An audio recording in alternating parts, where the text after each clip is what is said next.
కళ్ళు పోయినారు, డోన్ పోయినారు, యమునూరు కొంతమంది పోయినారు. ఎవరు అది చూసుకున్న వాళ్ళు పోయినారు. ఉన్నోళ్ళు పొలాలు ఇడిచిపెట్టుకోలేక అట్లా చేస్తున్నారు. కానీ అది గిట్టుబాటు కావడం లేదు.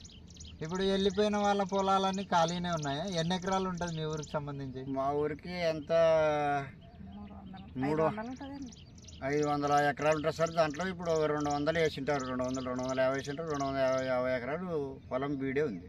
ఆ ఎకరాలన్నీ బీడే. మీరు ఇప్పుడు మామూలుగా పత్తి ఆందాలే కాకుండా సద్దలు ఇలాంటివి అంటే మనకి తినడానికి ఉపయోగపడే ఏమైనా సాగు చేయొచ్చు కదా? సద్దలు, కందులు, జొన్నలు వేస్తాం సార్.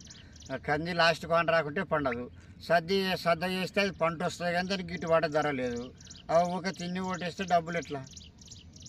కింటం వచ్చేసి 2000 తీసుకున్నారు. మా ఊరైనా మన 70 ప్యాకెట్లు పట్టించుకొని యమునూరికి ఆటో బాడ పెట్టుకొని వేసిపోయింటే అడిగితే 2000 కింటం పోయింది. అట్లా పోతే కూలీల ఖర్చు దానికి కోపినికి ఆయనకి 25,000 అయింది. కోపించి మిషన్ పట్టిస్తానికి.